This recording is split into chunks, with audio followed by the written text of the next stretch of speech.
sa buong kabuluhan, 5 minuto na makalipas ang alas 4 na umaga.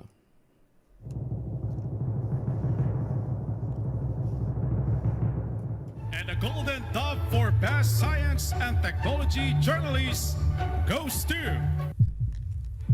Angelo Palmones, DCRH. Ito na ang 28th KBP Golden Dove Awardee, Best Science and Technology Journalist, si Angelo Palmones sa Magandang Umaga, Pilipinas!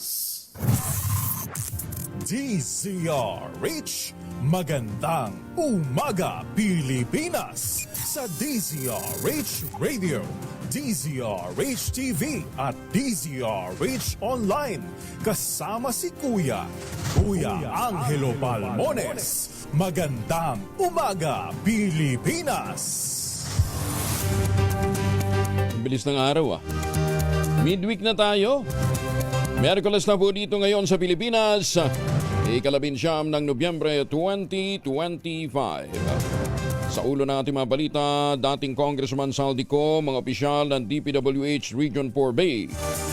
Kinasuhan na sa ombudsman ng ombudsman sa Sandigan Bayan kaugnay ng palyadong 289 million pesos na Mindoro Flood Control Project. Pangulong BBM dead malamang sa pasabog ni Senator Amy, hindi magre-resign. Hirit na hair follicle test, tinabla din. First Lady Lisa Marcos, may restback naman sa kanyang sister-in-law. Congressman Sandro Marcos, rumesback din sa banat ng kanyang tita Amy sa Pangulong BBM. Asal niyang hindi tunay na kapatid ang naging pahayag ni Senator Amy. Armed Forces of the Philippines may hinala na pinondohan ng dayuhan ang EDSA rally. Tatlong drug suspects todas naman sa bypass operation sa Quezon City. Apat ng weather systems magdadala ng pagulan sa malaking bahagi ng bansa hanggang weekend. Gobyerno, hinimok na isauli ang 107 billion pesos na kinuha mula sa Philippine Deposit Insurance Corporation. Bagong balita, bagong impormasyon, kasama si Kuya Angelo Palmones. Magandang Umaga, Pilipinas! Kasama natin ang buong radyo natin FM nationwide, ang ating Action Radio Station sa Luzon, Visayas at Mindanao. 91.7 BNFM Radio sa Cebu at 94.3 FM sa Jensan. Sa detalye ng ating mga balita, inaasahang magdadala ng mga pagulan ang apat na weather systems sa iba't ibang bahagi ng bansa ngayong araw hanggang weekend. Patay ito sa apat na extended weather outlook ng Pag-asa. Ayon kay Obet Madrina ng Pag-asa, magpapatuloy ang kalat-kalat na pagulan, pagulog at pagkidlat sa ilang bahagi ng Mindanao ngayong araw dahil sa Intertropical Convergence Zone o ITCZ. Habang katulad na panahon din ang mararanasan sa silangang bahagi ng Luzon at Visayas, epekto naman ng shear line at easterlies. Paliwanag ni Madrina mula November 20 hanggang November 22. Ang amihan ang magdadala ng maulap na papawirin na may mga pagulan sa Northern Luzon. Simula yan bukas hanggang sa Sabado. Sinabi pa ni Badrina, nagsimula na ang surge ng amihan noong pang Martes sa November 18. Inaasahan naman ang kalat-kalat ng mga pagulan at isolated thunderstorms sa Aurora, Quezon, Bicol Region dahil sa pinagsamang epekto ng easterlies at ng shear line. Sinabi ni Madrina, wala silang inaasahang anumang sama ng panahon o bagyo na mabubuo sa loob ng Pilipinas sa susunod na 3 hanggang 5 araw. Naglaan naman ang Philippine Amusement and Gaming Corporation of PAGCOR ng mahigit sa 32 million pesos bilang tulong sa mga pamilyang naapektuhan ng Bagyong Tino at Super Typhoon 1 na nag-iwan ng malawakang pinsala sa iba't ibang bahagi ng bansa. Ayon kay PAGCOR Chairman at CEO Alejandro Tenco, ang nasabing halaga ay ginamit para makabili ng 31,000 relief packs. Naglalaman ng pagkain at mga non-food essentials upang ipamahagi sa mga apektadong lalawigan. Sinabi ni Tenco na nasa 15,000 relief packs na nagkakahalaga ng mahigit sa 14 na milyong piso ang naibigyan ng PAGCOR sa OCD Region 6 at 7 upang matulungan ang mga apektadong komunidad. Buo dito, halos 17,000 relief packs naman, nagkakahalaga ng mahigit 18 million pesos ang naipadala ng PAGCOR sa mga komunidad na naapektuhan ng Super Typhoon 1 sa Camarines Sur, Catanduanes, Aurora, Batangas, Bulacan at Negros Occidental. Ang bawat relief pack ay naglalaman ng bigas, bottled water, mga dilata, kape, kasama ang mga non-food essentials tulad ng kumot, meron pang kulambo at mga gamit sa banyo.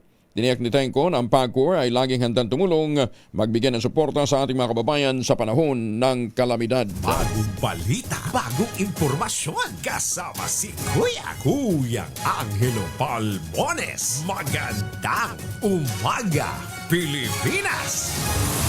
11 minuto na makalipas ang alas 4 ng umaga, 3 lalaki ang nasawi sa nangyaring engkwentro sa pagitan ng PNP Drug Enforcement Group o PNP PDEG at ng mga drug suspects sa Cubao, Quezon City.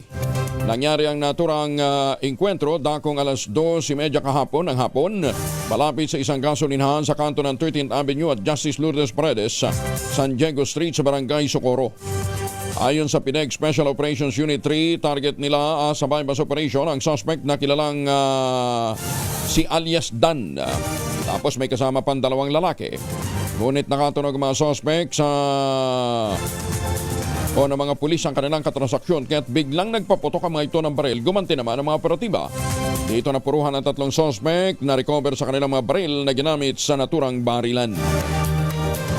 Pinigting ng Philippine National Police ang pagbabantay laban sa online shopping scams at fake delivery schemes ngayong papalapit ang Christmas season. Ayon kay PNP Acting Chief Lieutenant General Jose Melencio Nartates Jr., mas nagiging agresibo ang mga cybercriminal dahil sa pagdami ng mga holiday spending at mga parcel deliveries. Makikita raw ng PNP na naging kapansin-pansin ang pagtaas ng reklamo sa online fraud nitong mga nagdaang linggo.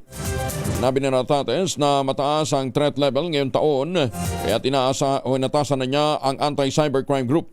Palakasin ang surveillance sa mga scam hotspots, kahina-hinalang mga websites at yung mga online seller. Habang inatasan din ito ang pagdedeploy ng mga Holiday Cyber Patrol. Meron ang tinatawag na Holiday Cyber Patrol para matukoy ang mga phishing campaigns at mga pekeng online ads. Kabilang sa pinakakaraniwang modus ang online shopping scam, fake delivery parcels na may cash on delivery kahit na walang order. Nako, malupit ho ito. Last month, 3 beses, 3 times in a week. Walang yan. Tapos ang i-deliver sa iyo, ano yun? Wala naman in-order na gano'n. Kaya lang, kumisi, siyempre, hindi mo na bisuhan yung kasambahay mo. Tatanggapin. Pinagbabayad ng sinisingil doon siya ng 500 pesos. Ang dinideliver hindi mo alam kung anong klaseng lana yun. Di ba? Mabuti sana. Mabuti sana kung 500 ang halaga At least man lang sana malaki-laking bote. Kulang. Kasing laki ng bayal. Di ba? Pinaglululoko nyo itong ganoong buhay ito. Pero nakakaawa din yung mga nagdi-deliver dahil sila naman, tsaka total COD naman. Kaya pagka wala ho kayo in order, pagbilinan ho ninyo yung mga kasama nyo sa bahay, huwag hong babayaran. Dahil marami ho talagang mga visit ngayon, hindi pa kunin ni Lord Magandang umaga, Pilipinas! Usong-uso din ngayon ang phishing links at mga impersonation attempts. Prioridad ngayon ng PNP ang entrapment operations laban sa mga delivery groups, scam groups, fake online sellers, phishing syndicates at mga SIM o OTP harvesting. Upang mapigil ang pagkalat ng fake parcels, pinalakas naman ng PNP ang koordinasyon sa mga courier, online marketplaces at payment platforms. Hinimok din ng publiko i-report agad sa 911 ang mga kahina-hinalang delivery o online account. Magandang umaga, Pilipinas! Teka, di ba pangako sa atin ni yung sekretary ng DICT, Secretary Henry Aguna, matitigil na ito ngayong Disyembre? O mababawasan kung hindi man. Anyway, bukas kausapin ho natin si Secretary Aguda, ha? Tubo ng tubig tinamaan ng ongoing construction activity sa bahagi ng Quirino Avenue sa Malate, Maynila. Nako! Wag ho kayong magtataka kung bakit bigla hong humina ang supply ng tubig nyo dyan sa may Malate, Maynila. At biglang nagkaroon ng pagbaha. Ayon po doon sa ating kasamang si Charlie Coquiata. Ayan okay, kita bumubulwak ho yung tubig, parang may tubod. Alam mo, merong hong spring ng tubig doon. Ano ho yan tinamaan ho yung linya ng tubig. Pagka ganyan, tinamaan yung tubo ng tubig, sino magbabayad? Diba? Diyan sa mga tagas. Yun yung sinasabi natin systems loss na ang sumasagot po ay ang mga consumer. Muling ibinida ng Pilipinas ang pag-usbong ng digital finance ecosystem sa bansa sa ginanap na Singapore FinTech Festival 2025. Ito'y sa pamamagitan ng bagong Pilipinas, the Philippines Country Pavilion na pinangasiwaan naman ng Department of Information and Communication Technology katuwang ang FinTech Alliance Philippines. Itinampok dito ni DICT Secretary Henry Aguda, nagpapatuloy ang misyon ng Pilipinas na bumuo ng mas inklusibo at mas mapagkakatiwalaang digital economy na nakaangkla sa matibay na public-private partnership. Naging sentro rin ng atensyon sa naturang pavilion ang eGov PH App kung saan maaaring ma-access ang mga serbisyo ng gobyerno, digital payments at financial tools sa pamamagitan ng AI-enabled platforms. Sinabi ni Aguda, ang digital transformation ng bansa ay tanda ng digital bayanihan ng pamahalaan at iba't ibang mga ahensya. Buong lalawigan ng Northern Samar diniklara ng provincial government na under state of calamity matapos ang malawakang pinsalang iniwan ng bagyong Uwan. Detalye na balita mula kay Jane Galit Bantayan, Aris 34. Jane, maimbutag. Idiniklara na ng provincial government ng Northern Samar sa pamamagitan ng Sangguniang Panlalawigan ang buong lalawigan ng Northern Samar na under state of calamity matapos ang pinsala dulot ng bagyong si Uwan. Ang naging deklarasyon ay nirekomenda ni Provincial Disaster Risk Reduction at Management o PDRMC Council ni Governor Harrison Chuan matapos ang meeting ng konsiho. Sponsored ang Sangguniang Panlalawigan Resolution ni Board Member Don Abalon upang matutukan ang rehabilitasyon at recovery efforts, lalo na ang itinuturing na hardly hit communities dito sa lalawigan ng Northern Samar ng nasabing bagyong si Uwan. Sa report ng PDRMO, massive damage ang pinsalang dulot ng nasabing bagyo sa mga residential houses, infrastructure, lifeline at support services. Sa rapid damage assessment and needs analysis, 49,327 ang displaced families at 119.1 million ang estimated damage sa buong sektor. Sa report pa rin ng PDRMO, nasa 22,306 na bahay ang partially damaged at 658 naman ang totally damaged. Sa Sangguniang Panlalawigan Resolution ng State of Calamity, magiging epektibo sa loob ng isang taon. Mula sa Aksyon Radyo Katarman, RH34 Jane Galit Bantayan ng DCRH. Una sa Pilipinas, una sa Pilipino. Dagan salamat, Jane Galit Bantayan. Samantala, balikan natin si Charlie Coquiata. Charlie, good morning. Good morning po, Sir Angel. At ngayon po, nandito po tayo sa Quirino Avenue corner ng San Andres, Malate, Manila. So ito pong tumagas na tubig ayon po sa residente. Kagabi pa raw po ito nagsimula ng alas 9. Ha? Alas 9 pa? So, alas 9 po kagabi. So hanggang sa oras na ito ay nakikita po natin ay tuloy-tuloy pa rin po yung sagas ng malinis na tubig. At ang nandito po ay aking nakikita ay meron po itong construction na ginagawa. At meron naman po na inilad pero nandito po sa kabilang side. Makatabi po ng LRT top. Oo, may crew na ng Maynila dyan, ha? Yes, sir? Charlie, may crew na ng Maynilad.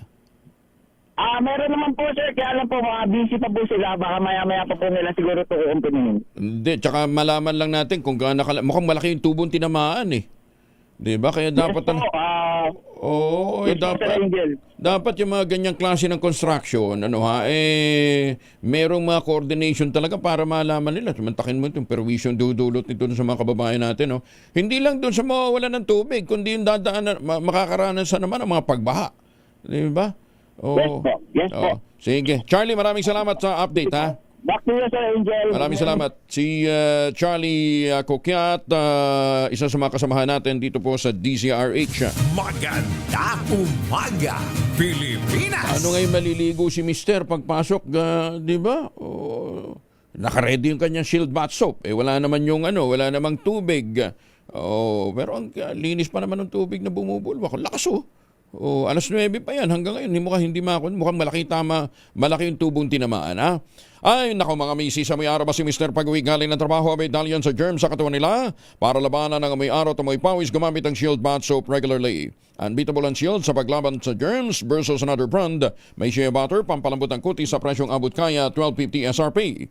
Kaya naman recommended ito ng Philippine Nurses Association. Kaya mga misis ay challenge yun, subukan ang Shield Bath Soap. Galit sa sakit, may malasakit, sulit na sulit. 6 nang nasawi sa dengue fever sa Eastern Visayas.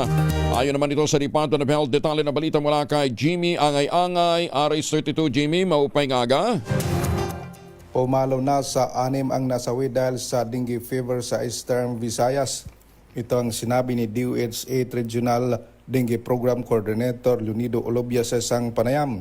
Ayon kay Olobia, 3 dito ang mga bata, isa ang 1 taong nagulang pa lamang, ang ikalawa ay 4 na taong gulang, ang pangatlo ay 13 taong gulang. Sa mga nasa 8 taong gulang, isa dito ang 25 taong gulang, pangalawa ay 21 taong gulang, pangatlo 76 na taong gulang.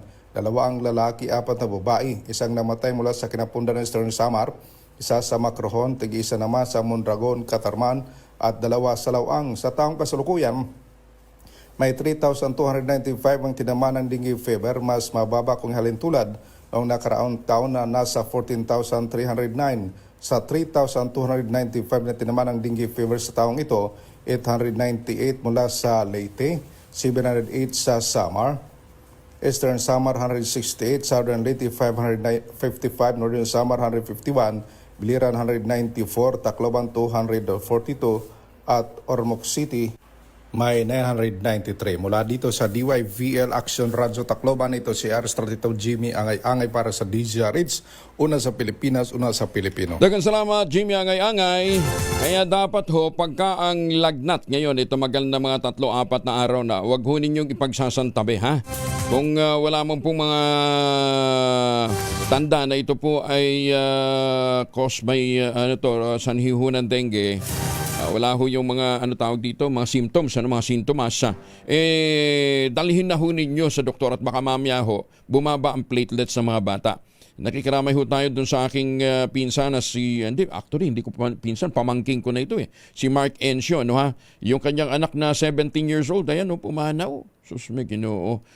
Nakikiramay tayo sa pagpanaw ng anak nitong si Mark Encio. Pinapaalam lamang ho sa Barreto clan. Anak ko yan ni Mark Encio. Apo ni Kuya Ambing, Encio. Pumanaw ho. 17 years old lang, nadali ho ng dengue. Maganda umaga, Pilipinas! Naglaan ang Philippine Crop Insurance Corporation ng inisyal na 571.3 million pesos upang bayaran ang mga naka-insure ng mga pananim ng mga magsasakang napinsala ng Bagyong Tino at Uwan, isa sa mga suporta ng gobyerno upang mabilis na makabawi sa epekto ng magkakasunod na kalamidad. Sinabi ni Agriculture Secretary Francisco Q. Laurel, bahagi ito ng assistance package na ipinag-utos ng Pangulong Bongbong Marcos upang matulungan ang mga food producer na mabilis na makarecover.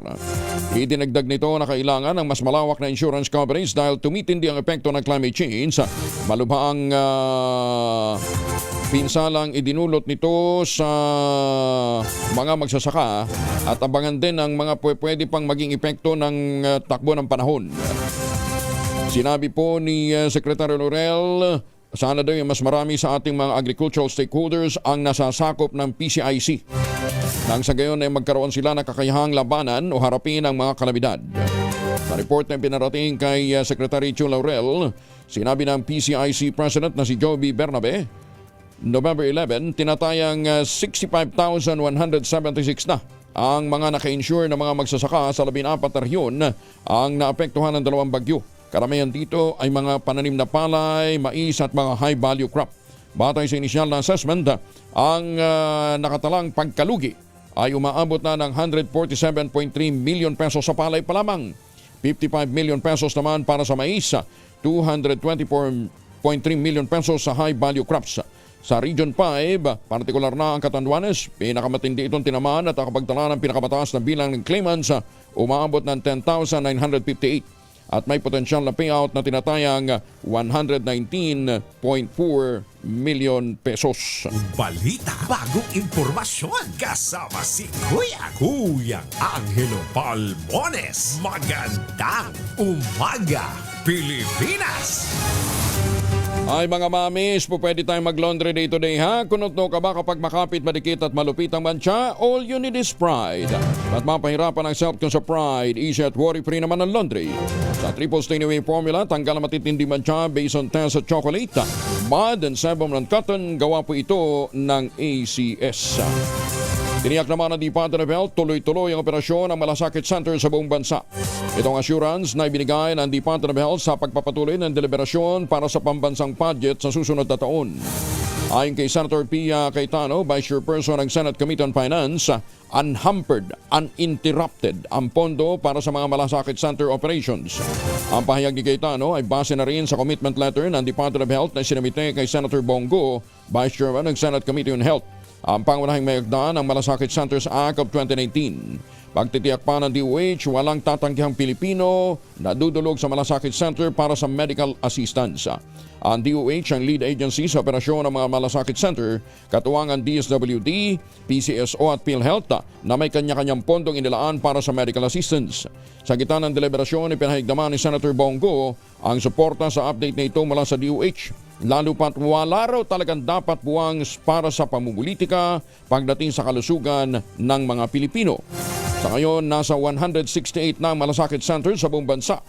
Umabot naman sa 17 milyong Pilipino na ang natulungan ito. Wala pong dapat piliin. Basta Pilipino ka, qualified ka po dito sa Malasakit Center. Hindi dapat magmamakaawa ang mga pasyente sa mga politiko para humingi po ng tulong. Dapat ang asikasuhin na lang nila ay makalabas po sila sa hospital. The MyFit program of DOH will continue to be made available in all Malasakit centers to ensure uninterrupted and unhampered provision of medical assistance.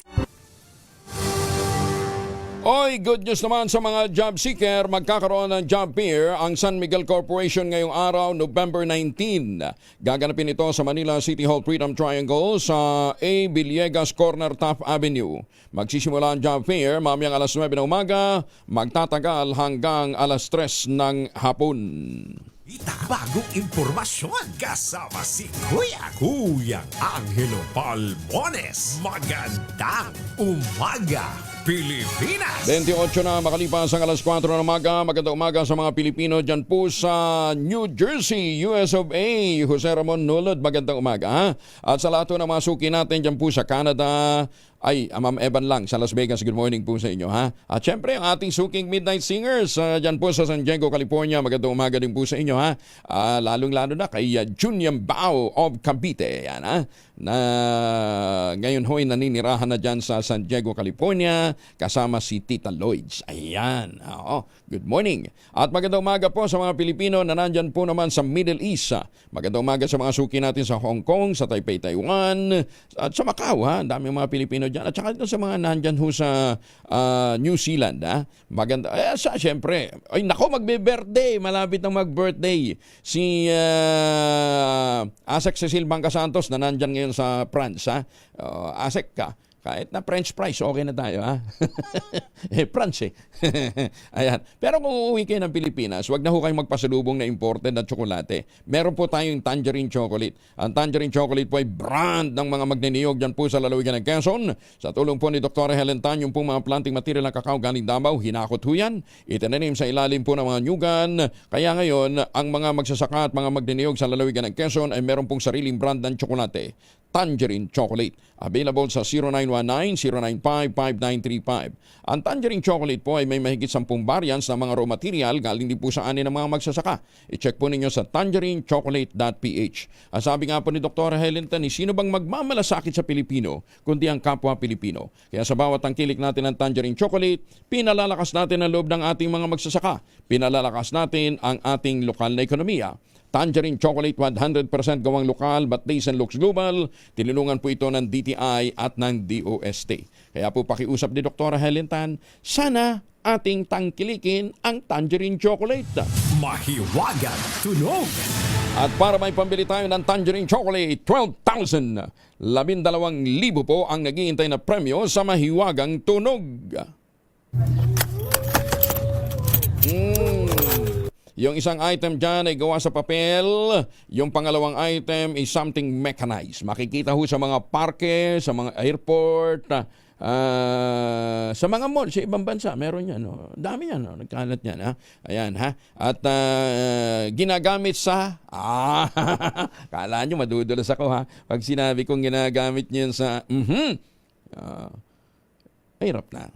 Magkakabukingan tayo. Gusto natin, umabot to ng 100,000 bago magpasko eh. Yan. Masakit sa bulsa yung iniisip niya. 100,000? Ha? Oo. Mababa pa sa bonus sa 13-month pay namin matatanggap, di ba? Aray, yung 13-month pay mo, yan ang bagmas dito ngayon para meron tayong malaking premyo sa Mahiwagang Tunog.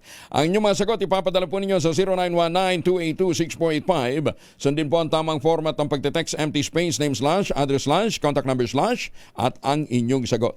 Isang beses lamang po maaaring mag-text sa ating text line gamit ang inyong mobile number. Sa mga sasagot online, kinakailangan meron po kayong sharer badge.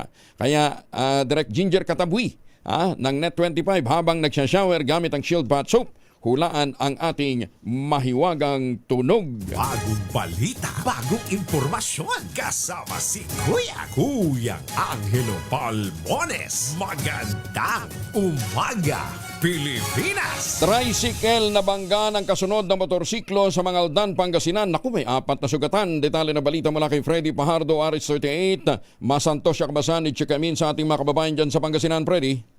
Masantos siya kabusan Kuyang Angel. Ginagamot ngayon sa Region 1 Medical Center sa Dagupan City ang 4 katao na sakay na nagkabangga ang motorsiklo at tricycle sa bayan ng Mangaldan. Batay sa ulat ni Mangaldan OIC Chief of Police Lieutenant Colonel Ferlito Tuayon, alas 5:35 ng umaga nagresponde ang kanyang mga investigador sa reported na vehicular traffic incident sa National Highway sa Barangay Banlag ng nasabing bayan.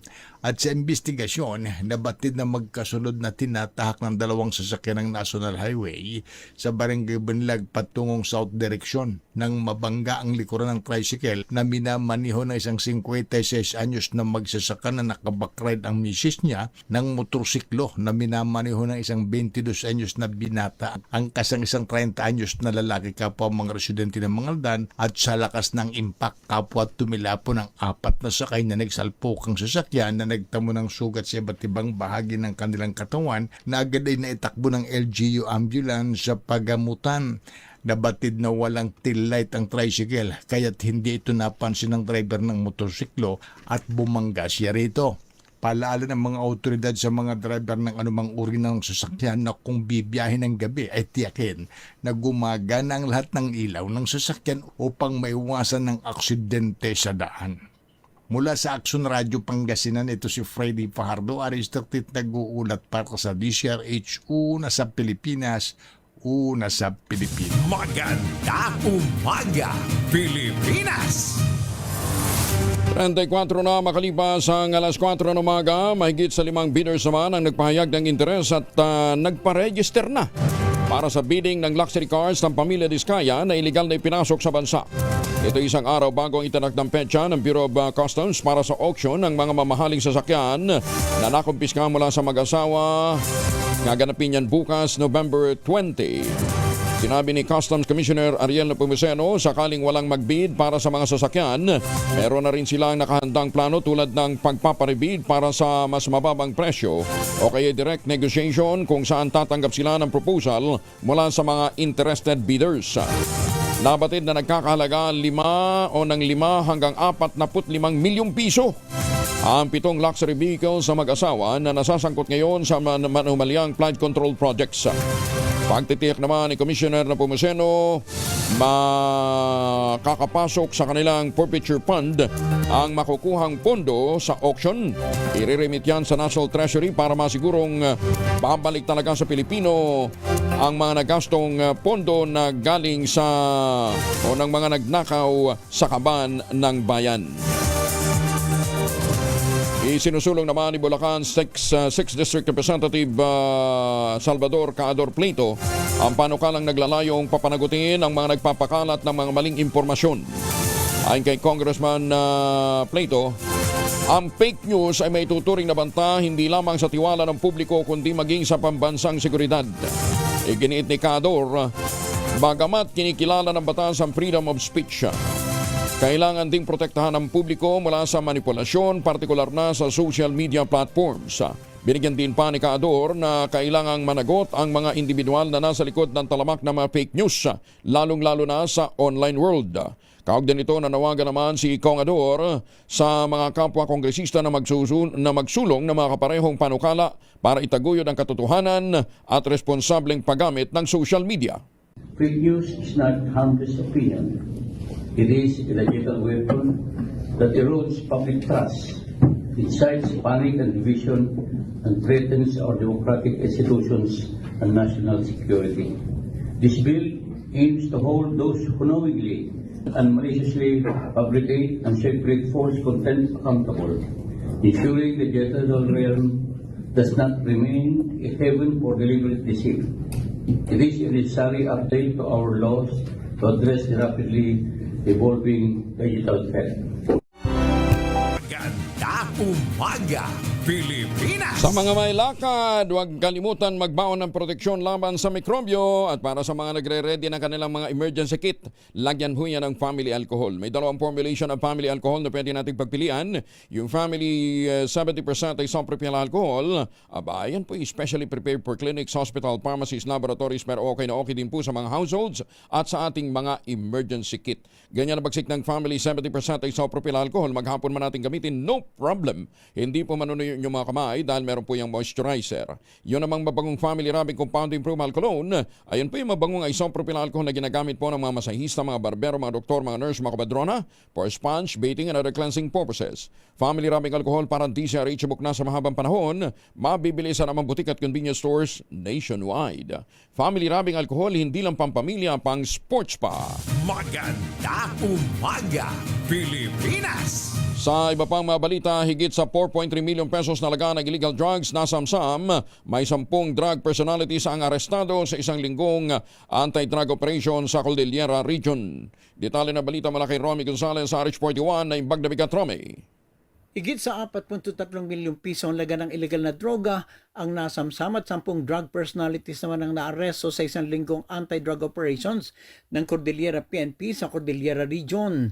Naglunsad ang Police Ring Office Cordillera Administrative Region ng 17 operasyon na kinabibilangan ng 8 bypass operations, 8 marijuana eradication at isang implementasyon ng search warrant.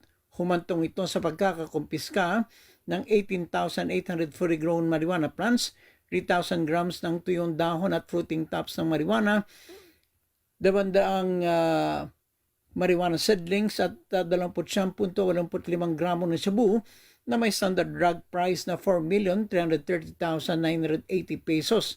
10 drug personalities naman ang natimbog, kabilang isang high-vol individual at 9 na street-level individuals. Ang pinakamakabuluhang operasyon ay naitala sa Kalinga kung saan nasamsam ang higit 2.7 milyong pisong halaga ng illegal na droga at pagkakaresto sa 3 street-level individuals at sa Benguet na may nakumpiskang higit 1.4 na milyong pisong halaga ng illegal na droga at pagkakadakip ng 2 street-level individuals. Natiklo naman ang 3 drug personalities sa Baguio City at 2 drug suspects sa Abra at nakumpiska ang higit sa 74,000 na libong pisong halaga ng shabu. Ito si RH41 Romy Gonzalez para sa DZRH. Una sa Pilipinas, una sa Pilipino. Maraming salamat, Romy. Just like Gina.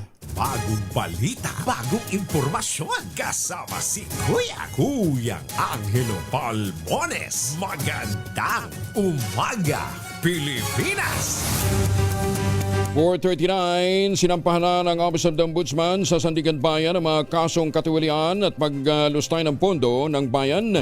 Si dating Ako Bicol Party List Representative Saldi Co, ilang opisyal ng Department of Public Works and Highways sa Region 4B at mga direktor ng Sunwest Corporation. Ayon kay Assistant Ombudsman Miko Clavado, ang mga kaso ay may kaugnayan sa mga irregular na paglalaan ng pondo sa 289 million pesos na flood control project sa Oriental Mindoro. Nakatanggap ng Judicial and Records Division ng Sandigan Bayan ang pagsasampa o natanggap ng Judicial and Records Division ng Sandigan Bayan ang pagsasampa ng kaso bandang 1:50 ng hapon na siyang unang hakbang para sa pagsasampa ng kasong kriminal kaugnay ng flood control kickback scheme na unang binanggit ng Pangulong Bongbong Marcos sa kanyang ika-4 na State of the Nation address noong Hulyo. Ang proyekto ay isang road dike na matatagpuan sa kahabaan ng mag-asawang Tubig River sa Nauhan, Oriental Mindoro, pinondohan sa ilalim ng 2024 national budget ng DPWH. Sinabi ng mga taga-usig ng pamahalaan ang proyekto ay hindi umiiral at substandard ang konstruksyon ng Sunwest Corporation, isang kumpanyang pag-aari naman ng mga kaanak ni Ko. Ang pagsasampa ng kaso laban kay Ko ay naganap 4 na araw matapos niyang akusahan ng Pangulong Bongbong Marcos na iniutos umano sa kanya ang paglalagay ng 100 milyong pisong halaga ng insertion sa 2025 national budget bilang chairperson ng House Appropriations Panel. Sinabi pa ni Ko, ginagamit umano ni na Marcos at ng pinsan nitong si dating Speaker at later Representative Martin Romualdez upang pagtakpan lamang ang katiwalian. Una nang ipinahayag ni Press Secretary Dave Gomez na pawang hearsay ang mga pasabog ni Saldico laban sa Pangulo, hinamon na umuwi na ito ng bansa at panumpaan ang kanyang mga ibinunyag. Matatandaang inihayag ng palasyo na iwas pusoy lamang si Ko sa kanyang kaso at ginagamit na scapegoat ang mga pasabog para makaligtas mula sa kanyang mga nagawang katiwalian at pagkakasangkot sa sinasabing pagkickback sa mga manomalyang flood control project. Magandang umaga, Pilipinas! Naghain naman ang panel of prosecutors na motion para sa agarang pagpapalabas ng arrest warrant at hold departure orders laban sa mga sangkot sa flood control anomalies sa mag-asawang Tubig River sa Nauhan, Oriental Mindoro. Kasunod dito ng kanilang pagsasampa ng kasong malversation of public funds at 2 pilang ng kasong graft laban kay dating Ako Bicol Party List Representative Saldico at ilang opisyal ng DPWH sa Region 4B at ngayon din sa Sunwest Incorporated. Una nang itinanggi ko ang mga paratang laban sa kanya. Ngunit ayaw pa nitong umuwi ng Pilipinas dahil sa banta umano sa kanyang buhay at sa kanyang pamilya. Samantala, mga malakas ang armas ng 601st Infantry Unifier Brigade sa Dato Unsay, Maguindanao del Sur, isa-isang pinaputok bilang kahandaan na kaugnay ng mga banta ng external threat. Detalye na balita mula kay Jun Di Makuta, Karis 19. Assalamualaikum, Brother Jun. Alaikum assalam, Kuyang Angel. Muling nag-imbita ng media, LGU officials at iba pang stakeholders ang pamunuan ng 601st Infantry Unifier Brigade upang i-witness ang panibagong fire testing ng kanilang iba't ibang units ng 61mm mortars, 81mm mortars at 105mm howitzers sa ginanap na live fire exercises sa Tapat Hill, Barangay Mita sa bayan ng Dato Unsay, Maguindanao del Sur. Sa impormasyon mula kay DIPAO 6ID Chief Major June Mark Matugas, ang aktibidad ay kabahagi ng culminating activity for External Security Operations Training sa pangunguna ni 601st Infantry Unifier Brigade Commander Brigadier General Edgar Catu na ang tanging layunin umano ay ang mapanatili ang kahusayan at kahandaan ng 601st Infantry Brigade troops sa accuracy ng mga nabanggit na armas pandigma ng pamahalaan anumang oras. Tinitiyak naman ni Brigadier General Catu na may formal impormasyon ang bawat LGU at sa mga residente kaugnay sa aktibidad at tinitiyak na ligtas din ang lugar na babagsakan ng mga bala lalo na sa howitzer cannon na may range na 11.5 km to over 40 km depende sa model nito. Magugulitang kamakailan ay inihayag sa publiko ni AFP Chief of Staff General Romeo Browner Jr. na kailangan maging handa ang AFP na makatagal ng kahit 20 to 30 days sa digmaan mula sa external threat bilang national security. Kabilang sa nag-obserba sa naturang aktibidad ay sina 602nd Brigade Commander Brigadier General Ricky Bunayog at ang bagong itinalagang 6ID and JTF Central Commander Major General Jose Vladimir Cagara. Mula sa Central Mindanao, RH19, Jun Di Makutak, DCRH, una sa Pilipinas, una sa Pilipino. Sukran, Jun. Maraming salamat. 45 makalipas ang alas 4, popondohan ng 2.3 billion pesos ang redevelopment ng SM City Iloilo. Sa anunsyo ng SM Prime Holdings Incorporated, inaasahang matatapos ang pagsasaayos ng mall sa unang quarter ng susunod na taon. Kumpiyansa naman ng SM na sa pamamagitan ng proyekto, mapapalawak ang espasyo para sa mga mamimili. Magkakaroon ng multi-generational appeal ang SM City Iloilo. May nga aga sa mga Katuran sa Negros. Oras na matapos, bukod sa pinalawak na retail at dining offers, itatayo rin sa loob ng SM City Iloilo Complex ang National University Iloilo Campus na target buksan naman sa 2027. Galing. Sana all. Binigyan din ni Senator Bongo, miyembro ng Senate Committee on Higher Education at chairperson ng Senate Committee on Youth, ang kahalagahan ng technical vocational education para naman mapahusay ang employability ng mga nagtapos at na makapag-contribute din sa kanilang mga komunidad. Ginawa ni Senator Gong pahayag sa graduation ceremony ng mga nagtapos sa TESDA sa nakanyang sinuportahan in partnership ng Scientia Box Mantrade Institute. Ito po'y sa Taal, Batangas. Bilang bahagi ng kanyang commitment na palakasin ang technical at vocational education, sinuportahan ng senador ang mga pagsisika para ma-institutionalize ang technical and vocational education and training o TVET at mga livelihood programs, partikular na sa mga rehabilitated drug dependents. Ang mahakbang nito ay naglalayong mabigyan ang kanilang ang mga ito ng mahalagang kasanayan upang mapahusay ang kanilang employment prospects. Tulungan silang maging produktibo at muling magbalik sa lipunan.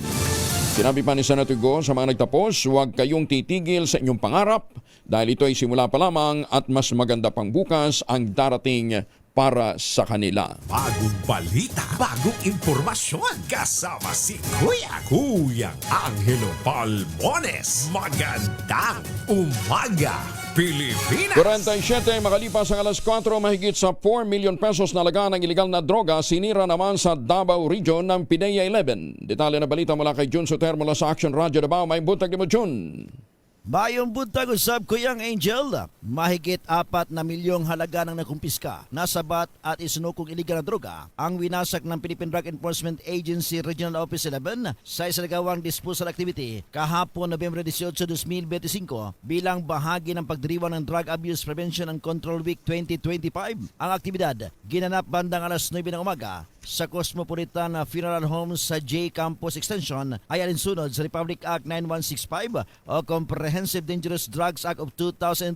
Pinangunahan ito ni PDEA Regional Director 3 Edgar Hubay, aabot sa 4,020,036 pesos and 48 centavos ang kabuuang halaga na masinunog na ebidensya gamit ang thermal incinerator na naturang pasilidad, kabilang sa mawinasak ang 487.3788 grams ng shabu habang 5,303.8387 grams ng marijuana, mga expired na gamot. Ayon sa PDEA, layunin ng aktibidad na tiyaking maayos at legal ang disposisyon ng ebidensya at mapawi ang pagduda ng publiko hinggil sa umano'y recycling ng iligal na droga ng ilang law enforcement units. Tiniyak ng PDEA RO 11 na manatili itong tapat sa mandato ng pamahalaan laban sa iligal na droga sa pamamagitan ng mahigpit na pagbabantay sa drug evidence. Ito si Jun Suter para sa DZRH. Una sa Pilipinas, una sa Pilipino. Daghang salamat, Jun Suter. Ay magandang umaga sa mga suki natin dyan sa Tongkong Mangga, ha? Sa San Jose del Monte, Bulacan. Magandang umaga sa mga suki natin dyan po sa Negros. May ngaga sa mga Katuran Nagpahayag ng suporta ang Visayan Bloc para naman kay Pangulong Bongbong Marcos Jr. at sa kampanya nito kontra katiwalian. Ayon sa Visayan Bloc, nananatili silang committed bilang katuwang ng Pangulo sa pagtiyak na makakamit ng Pilipinas ang malinis, may pananagutan at may prinsipyong pamamahala. Iginit ng grupo na kinabibilangan ni Congressman Albi Benitez ng Bacolod, kaisa sila ng Pangulong BBM sa pagtindig para sa taong bayan na anya'y karapat-dapat na tapat at maayos ang serbisyong ibinibigay sa publiko. Kaugnayan nito, hinimok naman ang Visayan Bloc ang mga kasamahan sa gobyerno, yan din ang publiko na huwag magpaapekto sa mga pagtatangkang ilihis at guluhin ang kampanya ng pamahalaan kontra korupsyon. Magsasagawa ng kilos protesta ang grupong Kilusang Bayan kontra Kurakot sa November 30 sa Luneta Park. Ang naturang pagkilos ay tatawaging Baha sa Luneta 2.0, protestang bayan kontra sa Kurakot Ito'y bilang pagtutol sa karapalang katiwalian sa flood control projects ng pamahalaan. Ang November 30 rally ay inaasahang magiging pinakamalaking anti-corruption protest mula nang idaos ang trillion peso march noong September 21. Bilang paghanda, magkakaroon ng press conference mamayang alas 10 ng umaga sa Diliman, Quezon City para talakayin ang kabuuang detalye ng naturang pagkilos. Sinisilip naman ng Armed Forces of the Philippines ang posibilidad na pinonduhan ng ibang bansa ang rally ng United People's Initiative sa People Power Monument. Ayon kay AFP spokesperson for West Philippine Sea, Rear Admiral Roy Vincent Trinidad, hindi daw pangkaraniwang ang bumuhos na suporta at logistics sa ginawang pagkilos ng grupo kamakailan. Kung dati iilan lamang ang dumadalo sa mga ikinakasang protest ng UPI na pinamumunuan ng maretiradong general, ngayon daw kumpleto sila ng logistics at production sa loob ng 2 araw. Asan yung pahayag ni Admiral Trinidad? Nawawala. On the monitoring of the AFP for these different activities to ensure the safety and protection of those involved, we have noted that the support system was unusual when it comes to admin requirements or admin support given to the participants of the rally. And we are checking all possible leads, especially when it comes to funding. If this were done by domestic or maybe even, for all we know, foreign groups, we're checking all possible leads. Admiral, di ba laki-laki ng intelligence span nyo?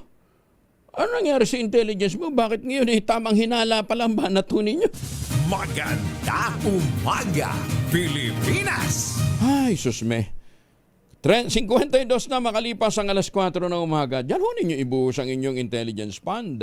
Binisita ni Manila City Mayor Isko Moreno ang kauna-unahang matagumpay na pediatric liver transplant sa bansa na isinagawa sa isang government hospital. Ang pasyente ay siyang 9 na taong gulang na bata na may biliary atresia. Isinagawa ang operasyon sa UP Philippine General Hospital o UPPGH. Pinondohan ito ng 30 million pesos na nalikom ng alkalde at ibinigay sa UPPGH upang suportahan ang mga life-saving pediatric surgeries. Kasama sa pagbisita sina UPPGH Director Gerardo Gap Legaspi at UP Manila Chancellor Dr. Michael T. Matatanda ang 2019, tumulong si Yorme Isko na makalikom ng mahigit 30 million pesos para sa UPPGH sa pamamagitan ng donasyon mula sa mga pribadong kumpanya, philanthropic partners at maging sa sarili nilang sarili nitong talent fee.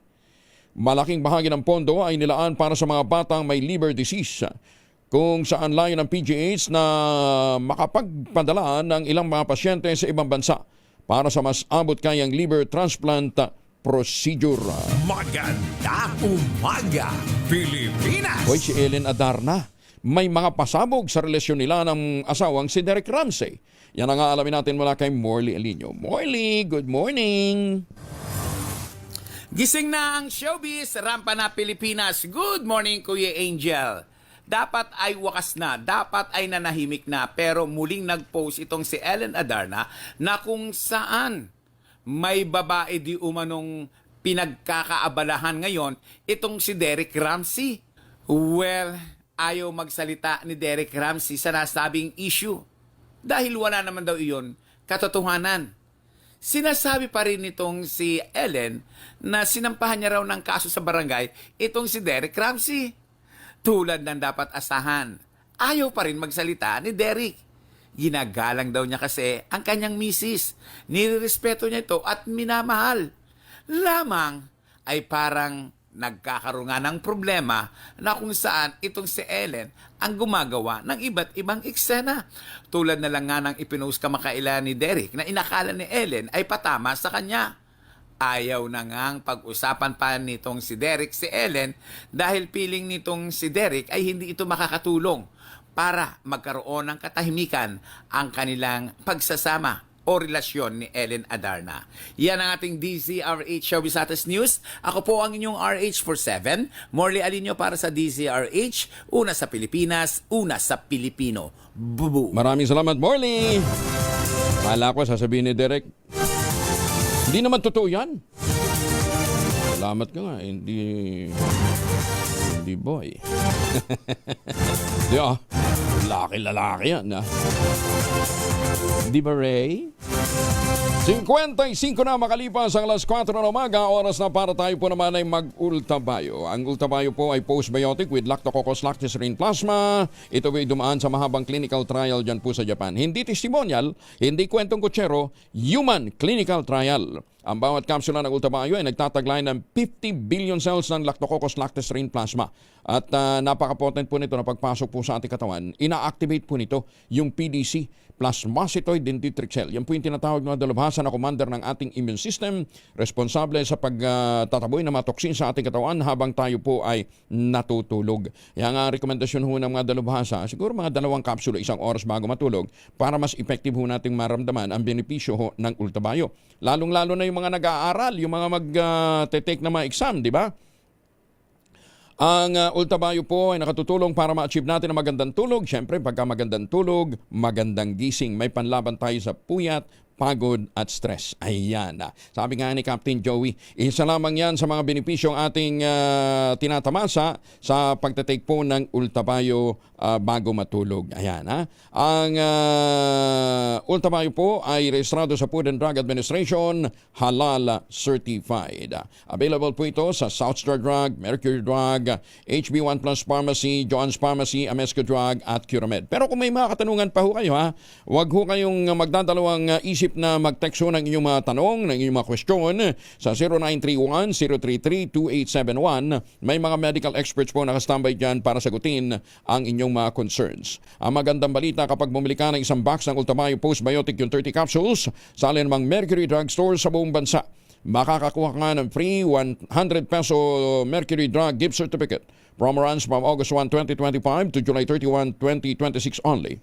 Per DOH, FDA, CFRR Permit Number 0981-0/2025. Mahalagang paalala, ang ultabayo ay hindi gamot at hindi dapat gamitin panggamot sa anumang uri ng sakit. Malacanang kumpiyansa sa napapanahong pagpasa ng 2026 budget sa kabila ng pagbabago ng ating mga economic managers. Detalye ng balita mula kay Let Narciso, RH14. Let, good morning. Tiwala ang Malacanang na maaabot ang target na petsa sa pagpasa ng pambansang pondo para sa susunod na taon. Ito'y sa kabila ng mga pagbabago sa economic managers ng administrasyon, makaraang magbitiw si Budget Secretary Amina Pangandaman at mapalitan ang Finance Secretary, makaraang italaga si Secretary Ralph Recto bilang Executive Secretary. Ayon kay Palace Press Officer Claire Castro, hindi makaantala sa proseso ng budget ang mga pagbabagong ito. Tiniyak-an niya ni bagong Finance Secretary Frederick Go na walang magiging problema dahil parehong mga tao sa DOF at DBM ang magtatrabaho para sa 2026 national budget.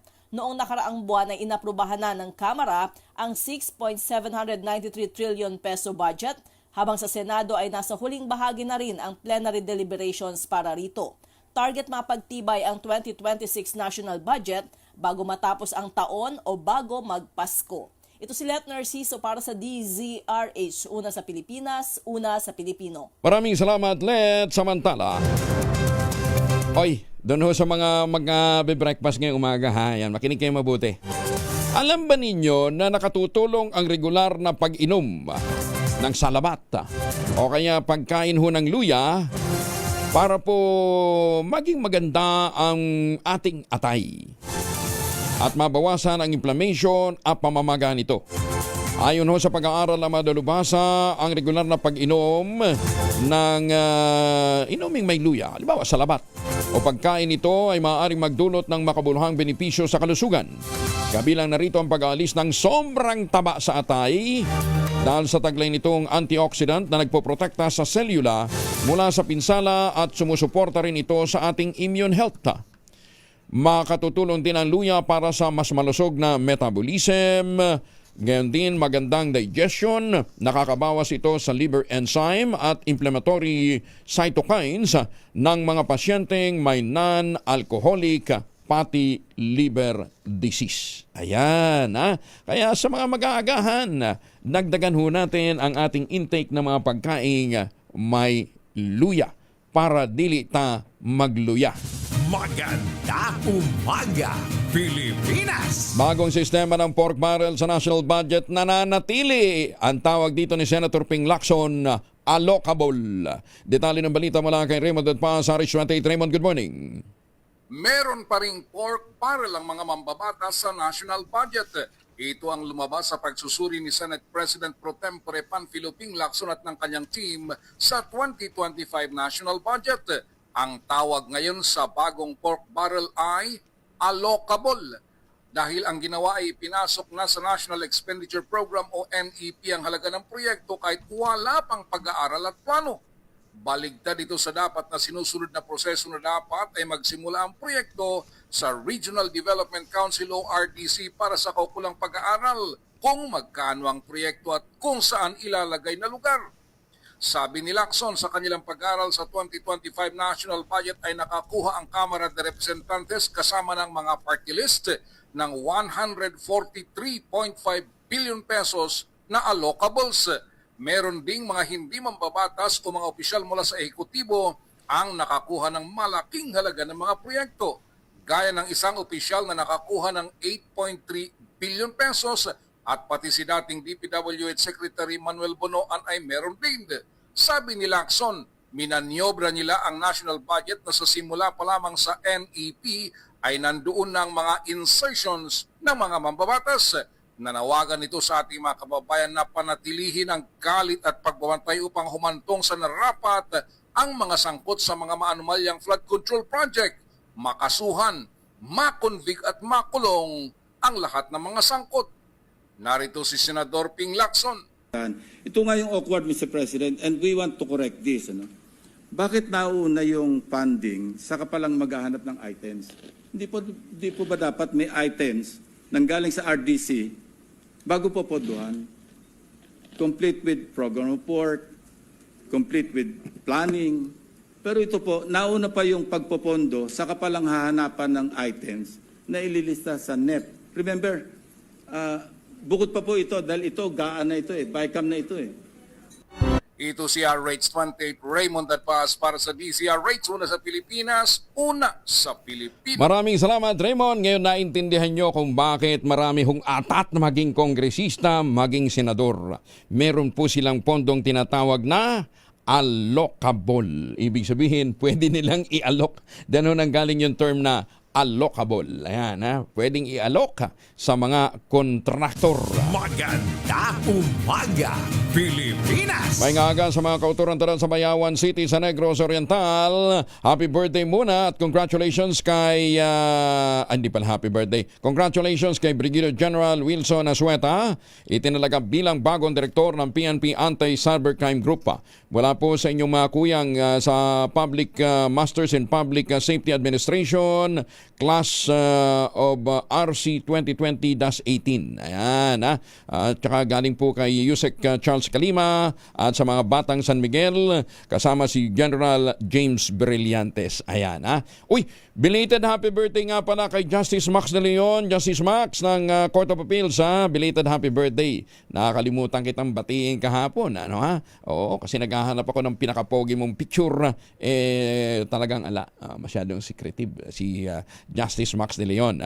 At pero ngayong araw na ito, birthday ni Richard Gabriel. Ayan, si Kuya Richard ay nagdiriwang ng kanyang kaarawan ngayong araw na ito. Kahapon din ay birthday naman ng aking sabihin ko bang apo? Hindi, pamangkin na lang. Ayan. Kasi tito tawag nito si Wilber Riga. Ayan, Wilber, happy birthday. May pag-asa sa pagiging chess, grandmaster, itong batang to, daming tinatalo nito sa chess. May pag-asa ito, sa pagiging chess player. Maganda umaga, Pilipinas! Birthday din ni Ma'am Eloy. Ma'am Eloy Baltasar, advance happy birthday. At saka si Francis Cuaco, advance happy birthday. Sige, binabati natin ang advance kasi baka sakaling magpa-breakfast, Ayan. Oxygen Marie, good morning. Maganda umaga, Pilipinas. 4 na minuto na makalipas ang 5:00 ng umaga. This time check is brought to you by ACS Manufacturing Corporation, ISO certified, maker of world-class quality Pride detergent. RH Champion Detergent para less time sa labada, more time sa pamilya. EO Executive Optical for expert eye care. Come to EO Executive Optical. EO Executive Optical. Love your eyes. Champion Detergent para less time sa labada, more time sa pamilya. Hindi lang sa Mega Manila, pati rin sa Metro Manila. Number 1 ang inyong DZRH. Ayon sa third quarter survey ng Kantar Media. Number 1 sa Metro at Mega Manila ang inyong DZRH. Maraming salamat po sa inyong pagtitiwala. Patunay na DZRH lang ang inyong tunay na pinagkakatiwalaan saan man, kailanman. Dahil ang DZRH, una sa Pilipinas, una sa Pilipino. Saan mang panig ng mundo, nasaan ka man, Pilipino.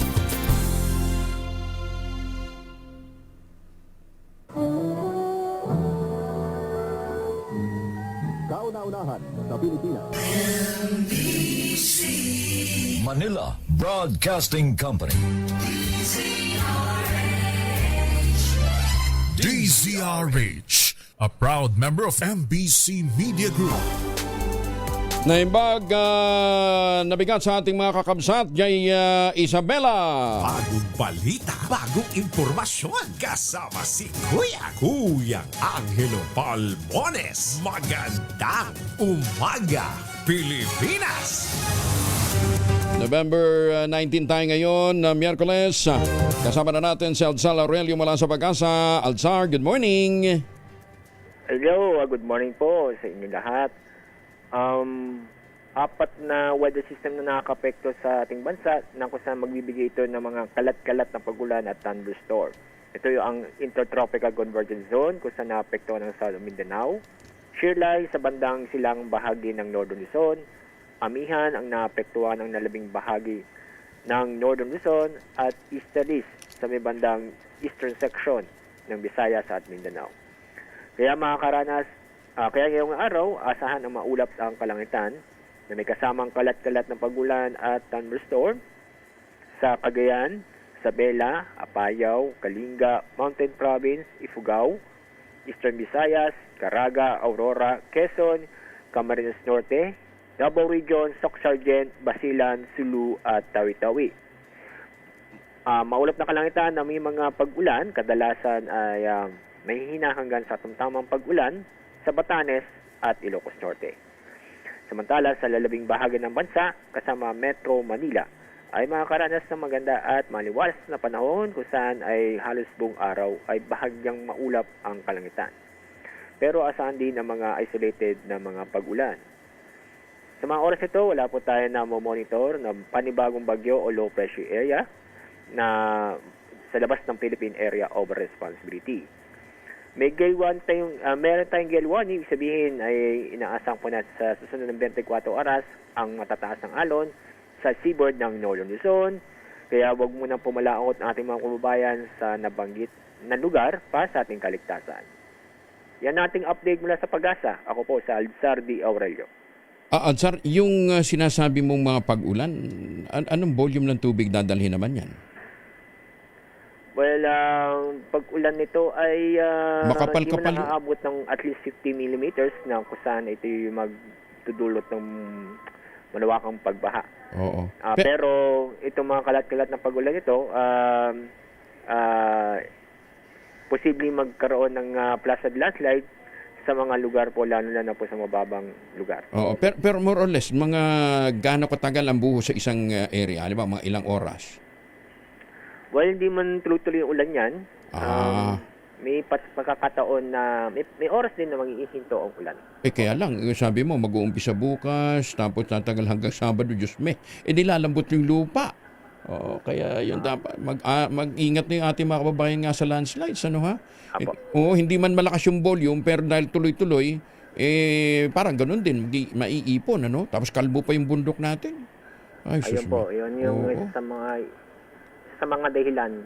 Hindi lang ulan na ang titingnan, pati din yung lugar ho natin. Oo. Kung ito ay prone sa landslide, Oo.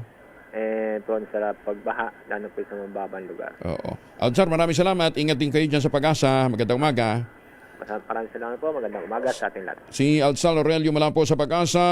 Diyos maringaga sa ating mga kababayan dyan po sa Legazpi City. Daniel Makatiag dyan po sa Canada. Naimbag na bigat. Magandang umaga, Pilipinas! At naman po ang lakad natin ngayong araw na ito. Huwag din kalimutan magmawan ng proteksyon laban ho sa mikrobyo. May dalawang formulation ng family alcohol na pwede nating pagpilian. Yung family 70% ay isopropyl alcohol, especially prepared for clinics, pharmacies, laboratories. Pero okay din po yan sa ating mga households. At siyempre ilalagay natin sa ating mga emergency kit. Very effective yan sa disinfection at sterilization. Ganyan ang bagsik ng family, 70% ay isopropyl alcohol. Maghapon man natin gamitin, no problem. Hindi po manuno yung ating mga kabahay dahil meron po yung moisturizer. Yun ang mga mabangong family rubbing compound improved alcoholone. Ayun po yung mabangong isopropyl alcohol. Ginagamit po yan ng mga masahista, mga barbero, mga doktor, mga nurse, mga komadrona for sponge baiting and other cleansing purposes. Family rubbing alcohol parang DZRH buk na sa mahabang panahon. Mabibili sa namang butik at convenience stores nationwide.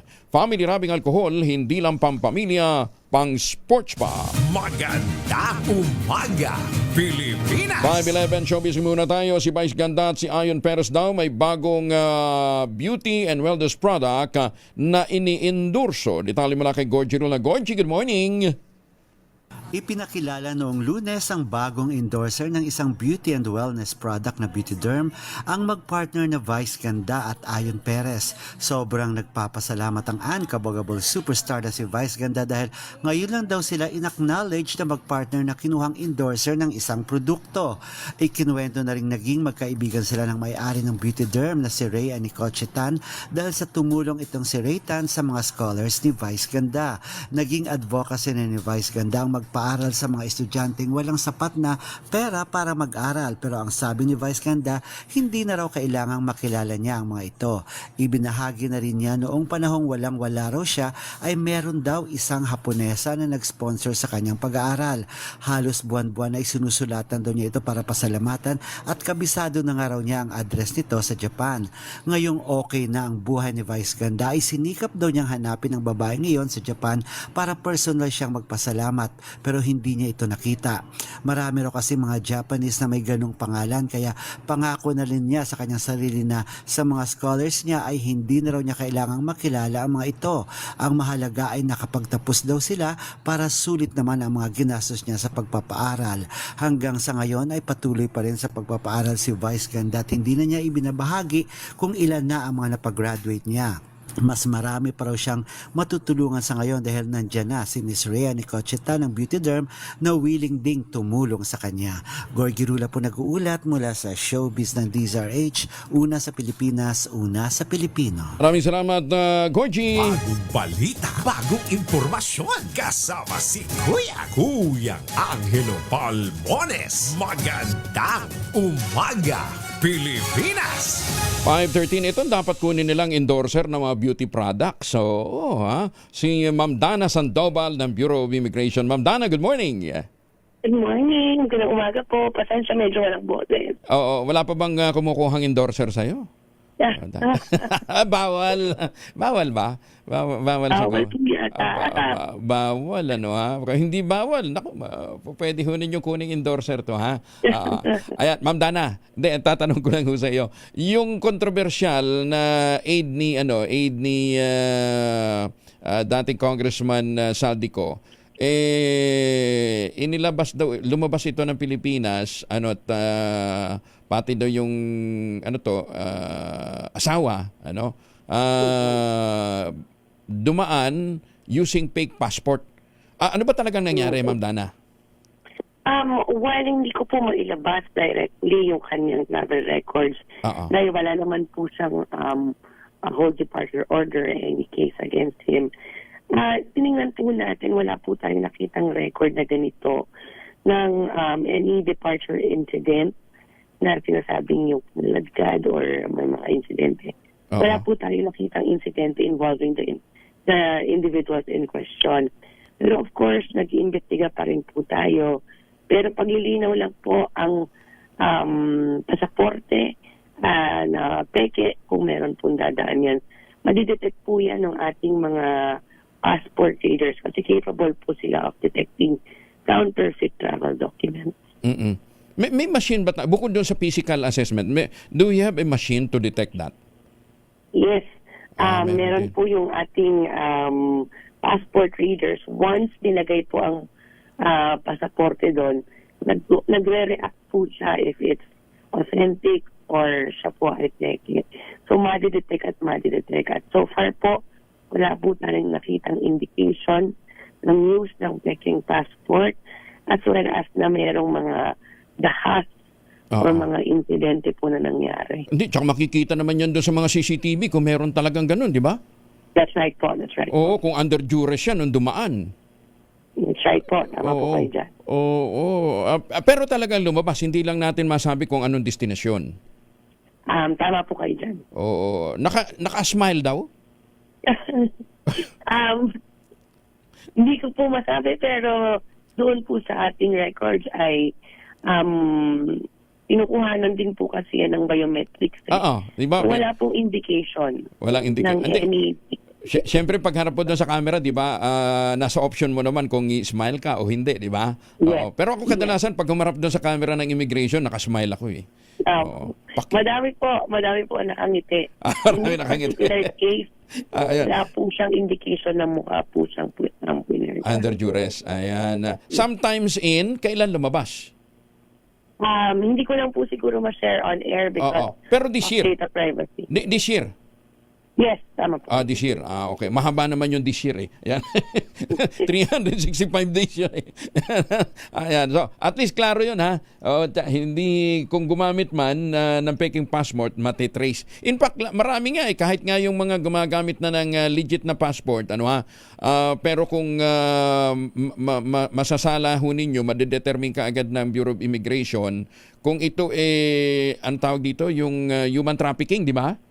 Yeah. Makikita nyo kaagad kasama sa mga pag-aaral yan ng mga immigration officers, di ba? Yung tawag dito, decorum at saka yung nasa imahe mismo sa appearance mismo nung pasahero. Yes po, may mga red flags po tayong tinitingnan para makita at ma-detect po kung ang tao ay biktima ng human trafficking. Ayan, okay. Loud and clear, Ma'am Dana. Alam ko, madaling araw ka na natulog at nag-ibang naman developments. Thank you, ha. Maraming salamat. Sorry for waking you up this early, ha. Salamat. No problem po. Salamat. Si Dana Sandoval ng Bureau of Immigration. Magandang umaga, Pilipinas!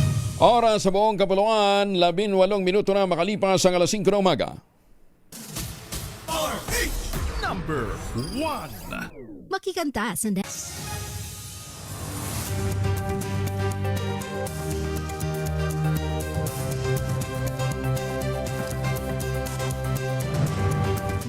na makalipas ang alas 5 na umaga. Aabot sa 100 unit ng prefabricated homes ang na-turnover sa pamahalaang lungsod ng San Juan para sa mga pamilyang nawala ng tirahan dahil sa sunog noong April 2024 sa Barangay Batis.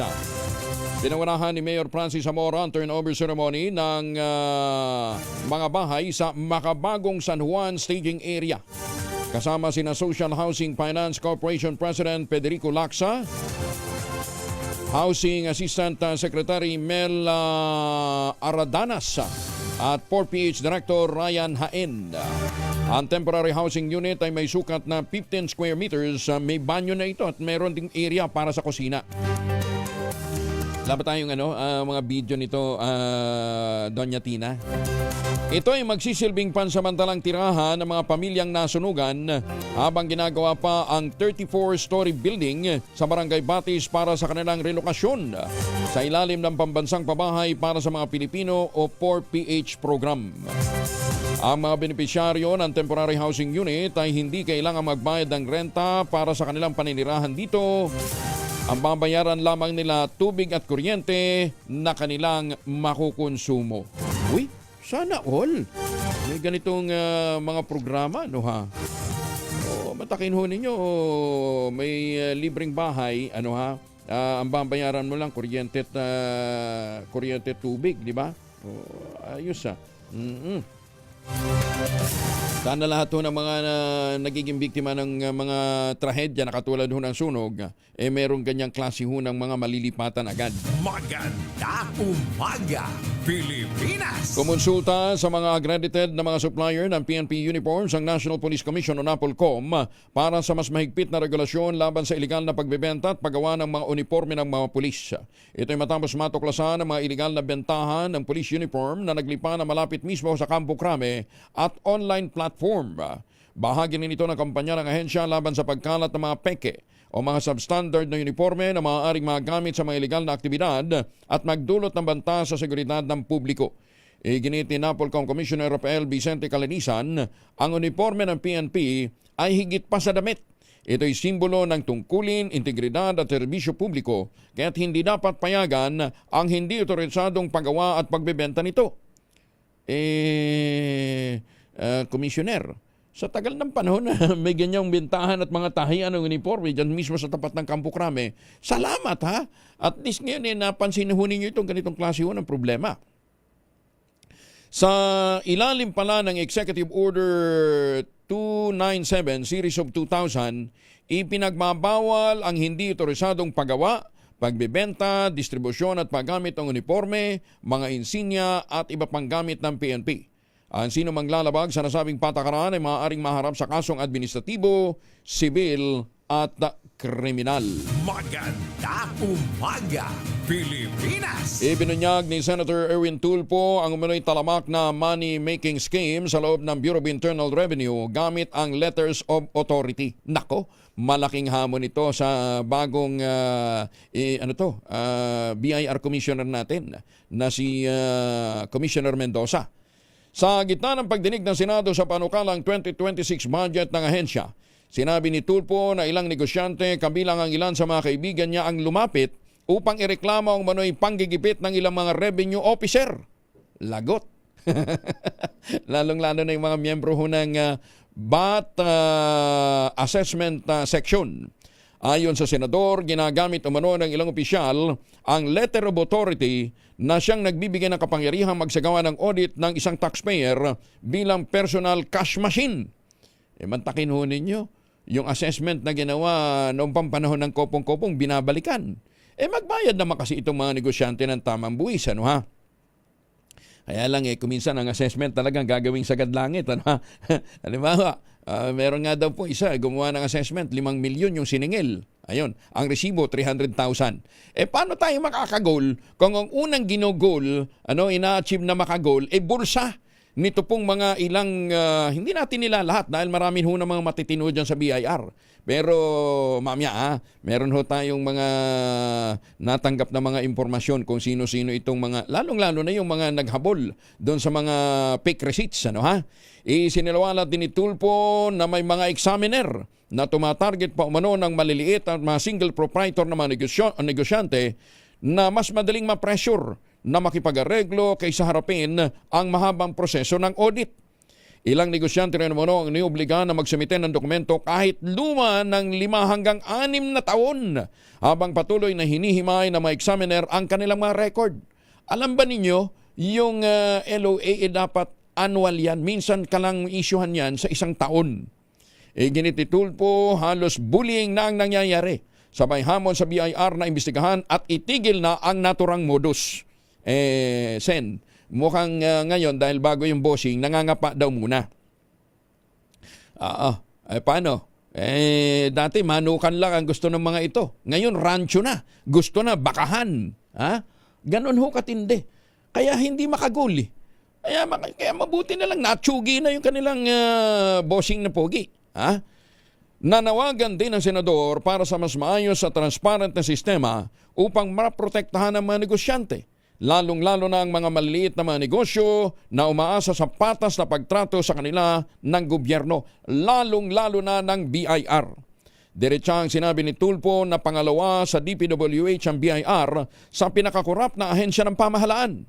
Hinimok din ng senador ang bagong talagang si BIR Commissioner Carlito Martin Mendoza linisin ang umano'y kalat at katulian sa loob ng ahensya na iniwan ng kanyang predecessor na si Commissioner Lumagi at iminungkahi ang malawakang balasahan ng mga regional director. Anong babalasahin kung wala namang in-appoint? Ang dami hong mga ang daming mga revenue district officer ang hindi na posisyon, hindi naman ho pinunan. Para hindi natin alam, sabi ng iba, para direkto na doon sa bossing yung mga nakokolekt ng tara. May ilan umano ang hindi ginagampanan na maayos ang kanilang tungkulin, ang iba naman ay posibleng bahagi pa ng problema. Tiniyak naman ni Tulfo ang buong suporta niya, maging ng kanyang kapatid na si Senator Rapi Tulfo sa mga reformang ipatutupad ng bagong hepe ng BIR. Naniniwala ang senador na kaya itinalaga ng Pangulong Bongbong Marcos ang bagong commissioner ay dahil sa tiwala itong maisasaayos niya ang ahensya. Harinawa. Ayan. Batiin natin yung pong mga nandiyan sa BIR. Magandang umaga kay Ginoong Rufino Cantaros, Luis Esquibias. Ayan. Jos Pilapil, good morning. Ardi Dante Tan, Ardi Ramir Makatangay, Miguel Alparo, Ryan Calvin Morga, Francis Nabwa, Pauline Reyes Pamela. Ayan, Senator Erwin, Senator JB, at iba pang mga senador na nagbabalak ng mag-imbestiga. Este Roda Formoso, RDO Agata Buison, RDO Clea Pimentel, RDO Edison del Agua, RDO Amel Cosinas, RDO Renan Plata, RDO Diogracias Villar, RDO Linda Grace Sagun, RDO Mary Ann Canare, RDO Robert Inocando, RDO Alexander Onte, RDO Yolando Sapra, RDO Cherry Ibaok, RDO Estrella Manalo, RDO Renato Mina, RDO Aidona Roy, RDO Marinelia Herman, at lahat ng mga hepe ng BAT section o BAT Assessment Section o Batas. Magandang umaga, Pilipinas! Ano kayang susunod na dito? Yung thermal paper na resibo, kapag tumatagal, nawawala yung print. Ibig daw ba sabihin yan, accounted yan sa audit? Hindi ko alam. Tanong natin sa mga taga-BIR, ha? Ayan na. Teka nga. Ang ating word of the day muna. Ready na ba kayong tandaan ang ating word of the day para manalo ka ng DZRH Mini Component? Eto na! Ang word of the day natin ay uniform. Tumutok sa DZRH at manalo ng instant 1,000 pesos sa Pasko Panalo Malakas Promo kasama ang Pride Detergent. Ang grupo po ni Sherwin Alparo ay nandyan ngayon sa Barangay Bangkal, Makati City. Magandang umaga, Pilipinas! Malengke muna tayo. Nasa Bagong Barrio Market ngayon sa Caloocan si Edwin Duque, RH23. Edwin, good morning. May buntag, Kuya Gidjel. Good news po rin tayo sa presyuhan ng mga karne ng manok at baboy dahil hindi naapektuhan yung kanilang presyo nitong nakarang bagyong si Owan. Dahil ang presyo ng baboy Gidjel ay nasa 360 pesos pa rin, habang 200 pesos naman sa manok. Yung pork chop, 360. Yung giniling ay 330. Yung patahulihan, 320. At yung unahan ay 330. Habang liempo naman ay nanatili pa rin 400 pesos. Pero doon sa mismong katayan, dito sa monumento, 360 yung kanilang liempo. Mas mababa kunti ng 40 pesos. Yung presyo ng kambing dito sa tatlong palengke ay parehas, hindi gumalaw yung presyo, nasa 500 pesos pa rin, habang 450 yung presyo ng baka. Ang presyo naman ng mga isda ay halos hindi gumalaw. Dito lamang sa presyo ng bangos ay nasa 320. Yung dagupan, ito rin dagupan, yung Buliga, Bulacan ay nasa 260 hanggang 280. Yung tilapia naman ang galing ng Batangas, 140 hanggang 160, habang 90 to 120 naman itong galing ng Pampanga at Bulacan. Yung galunggong na natiling 280 pesos at 300 pesos ang yellowfin. Yung presyo naman ng mga gulay ko gel, bagyang gumalaw yung presyo ng palaya. Nasa 180 mula sa dating 200 habang 60 mula sa dating 100 itong kalabasa at 140 hanggang 160 ang presyo ng kamatis.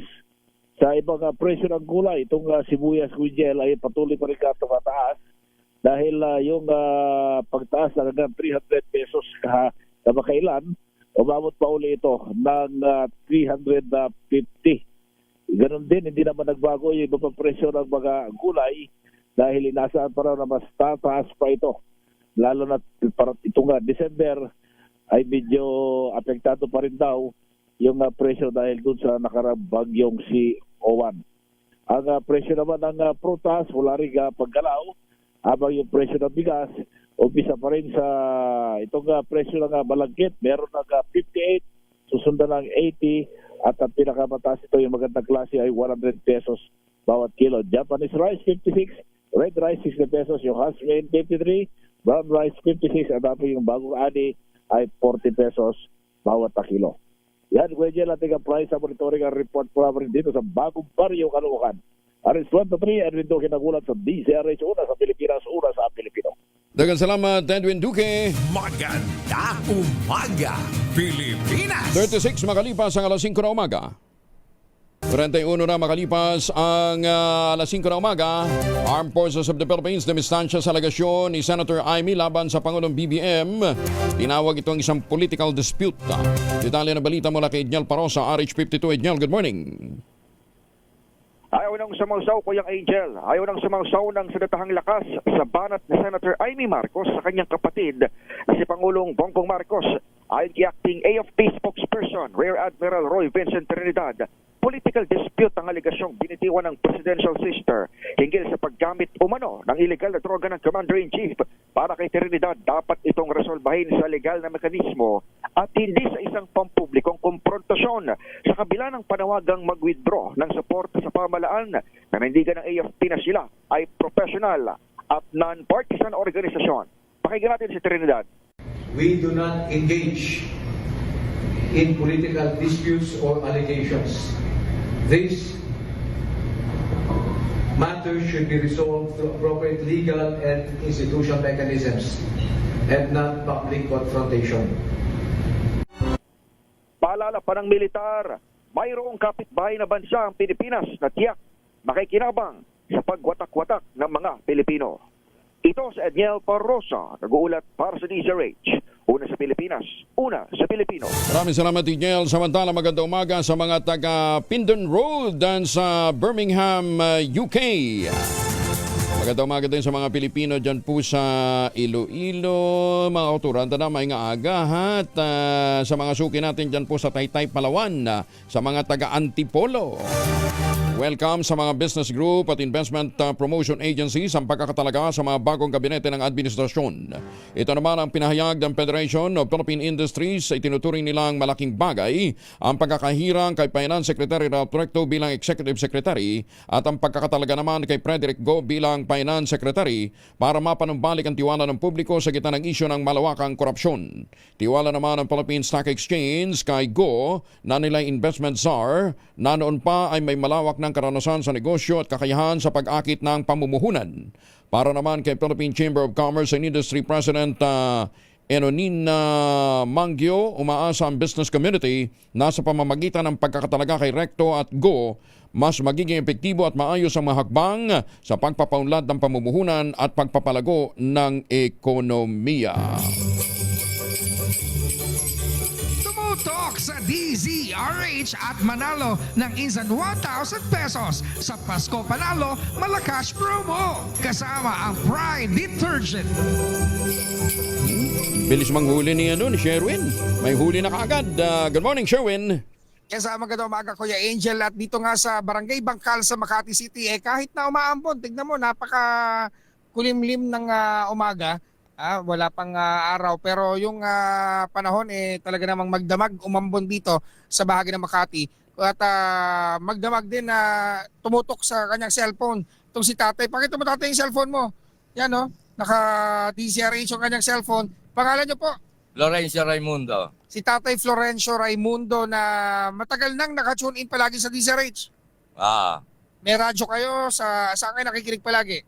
DZRH. Sa radyo? Saan ba? Sa radyo? Sa cellphone o ano? Sa cellphone. Sa cellphone, no? Dahil ayun na lang natitiran yung paraan, method na makakapakinig. Ayun, dahil yun na lamang paraan niya kanyang pakikinig. Gusto niyo ba magkaroon ng bagong mini component? Siyempre, gusto. Ayan, kailangan sagutin niyo muna yung ating word of the day. Ano po yung ating word of the day? Uniform. Uniform! Dahil dyan, eto po, meron kayong DZRH mini component. Yan, napakita mo yung mini component. Yan ibigay mo kay tatay. Yan ano feeling? May radyo ka na. Salamat. At dahil nahuli ka namin naka-DZRH, eto meron kang 1,000 pesos mula naman sa Pride Detergent. Yan, para sa inyo po yan. Salamat.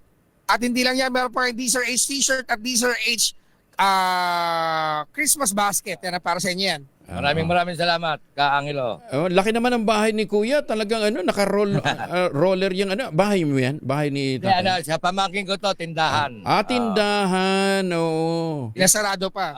Sarado pa. Mamaya pa Anong tinitinda dyan? Yung sari-sari store. Akala ko construction material eh. Hindi. Anong probinsya niyo, tay? Naku, lihitimo ako rito. Taga Makati talaga? Dito na ako pinanganak. 70 anyos na ako rito. Ilan? 70 anyos. Aba, edi halos kasabay lang kayo nag-birthday ni Sherwin. Siguro. Ano ba? 71 na kaya ako. Pero si tatay, looking young kasi mukha siyang 69 years old lang. Nga, hindi na. Pinaba pa isang taon na. Sige. Congratulations tayo. Salamat sa pakikinig. Maraming salamat din. Ingat. Maraming salamat po. At syempre sa mga nais manalo ng 1,000 pesos, lagi tumutok sa DZRH. Baka kayo na susunod nating winner sa DZRH Pasko Panalo Promo kasama ang Pride Detergent. RH number 6, Sherwin Bata Alfaro DZRH. Una sa Pilipinas, una sa Pilipino.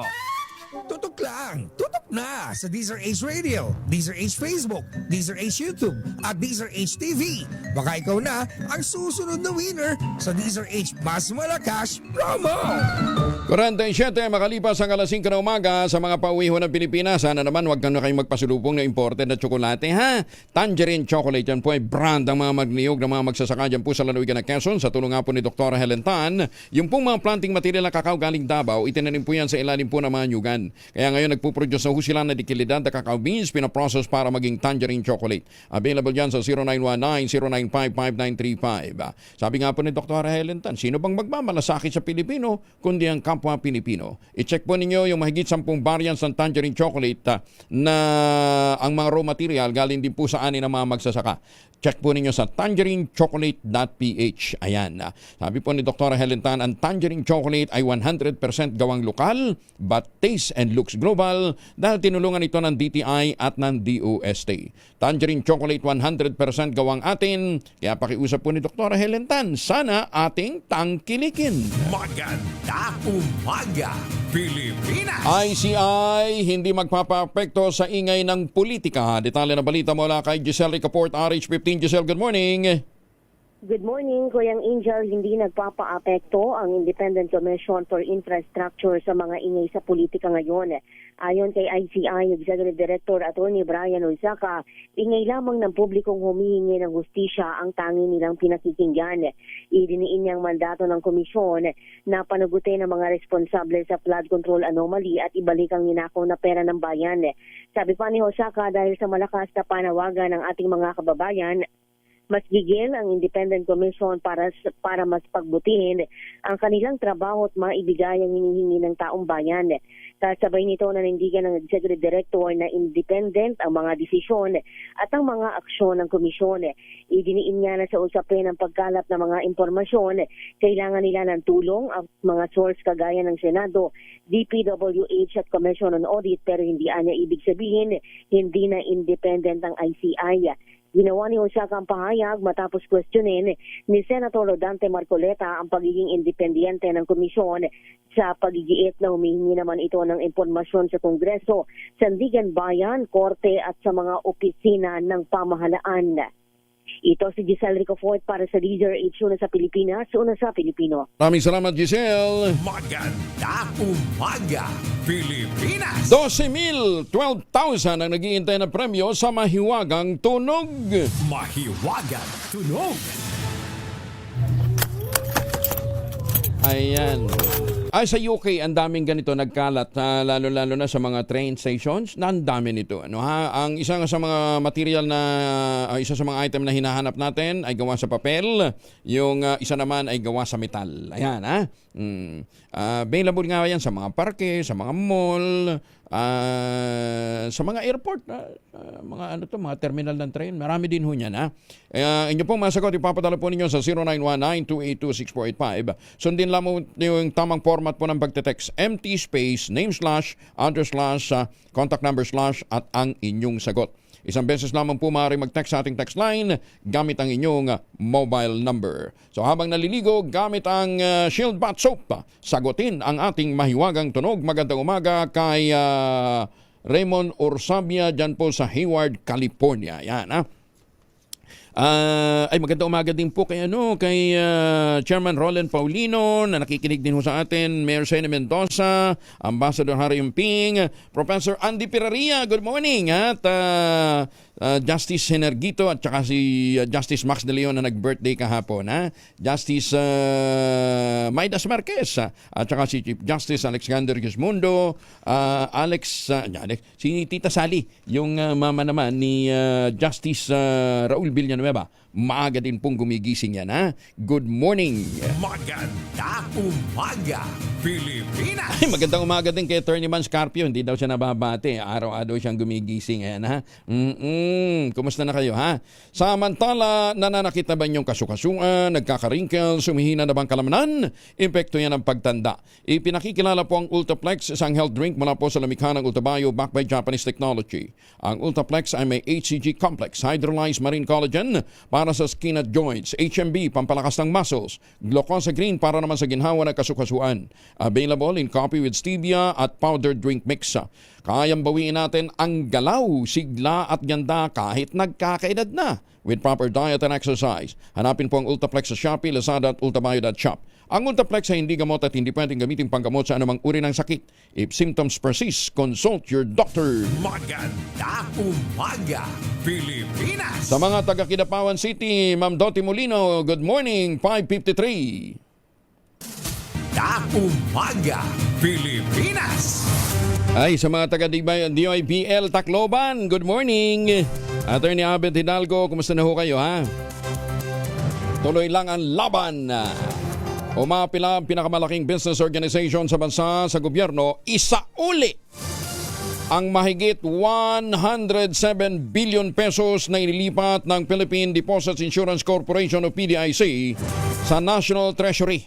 Dahil sa pangamba na maaaring masira ang tiwala ng publiko sa sistema ng pananalapi at pagbabangko sa bansa, lalong-lalo na ang mga rural banks. Sa isang pinagsamang pahayag, iginiit ng mga ito na ang paglilipat ng naipong pondo ng PDIC na naitala bilang dividend collection mula sa mga government-owned and controlled corporation ay nagdudulot ng malubhang pag-aalinlangan sa integridad ng sistema ng deposit insurance. Lalong-lalo na nga po ang mga rural banks. Paano? Tinanggalan ho noong 2024, bago matapos ng 2024, tinanggalan ng PDIC ng 107 billion pesos. Nilipat ito sa National Treasury.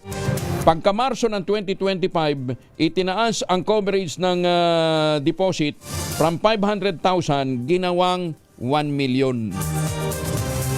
Tapos mong tanggalan niya ng pondo. Dumabulwami. Kabilang sa mga grupong umapila ang Financial Executives Institute of the Philippines, Institute of Corporate Directors, Makati Business Club, Philippine Chamber of Commerce and Industry at ang Philippine Finance Association. Sino kaya may pakananon, ano ha? Yung bang bagong executive secretary? Ay, sus, may ginoong buhay to. Nagbabala ang pamahalang Japan sa mga kababayan nito sa nasa China. Hinikayat na maging maingat, iwasan ang mga matataong lugar at tiyakin ang kanilang seguridad habang nasa China. Sa gitna ito ng lumalalang diplomatic conflict sa pagitan ng Japan at ng Taiwan. Ang babalay nilabas kasabay ng lumalalang tensyon dahil sa pahayag ng Japanese Prime Minister na si Sanae Takaichi tungkol sa posibilidad ng pag-atake ng China sa Taiwan. Itinanggi ng Philippine Navy na nasa custody ng Philippine Marine Corps si retired Sergeant Orly Gutesa na dating security aide ni dating Congressman Saldico. Ayon sa Navy spokesperson na si Captain Marisa Martinez, walang katotohanan ang alegasyon ni dating nakalusugan party list Representative Michael Defensor na itinatago ng militar si Gutesa. Matatandang unang giniit ni Defensor na nasa proteksyon umano ng Marine si Gutesa, ngunit kalaunan binago nito ang kamahayag at sinabing hawak na ito ng militar. Depensa naman ng Navy, hindi sila nagtatago o nagkakanlong ng sino mang humaharap sa legal na prosesyo, wala ring batayan ng akusasyon na ito'y nasa kanilang illegal detention.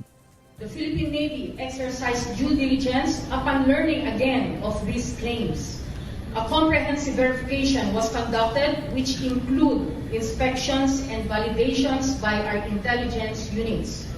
All findings consistently confirmed that Mr. Gutesa, who was long been retired from the service, is not under the custody, protection, or safekeeping of the Philippine Navy or the Philippine Marine Corps. Kaya lang, missing pati yung family nito ngayon, ano ha?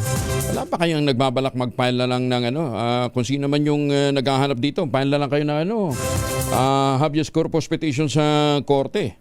Kaya lang, sinong papailan nyo ng kaso? Sinong irereklamo ho na papailan ng habeas corpus, ano ha?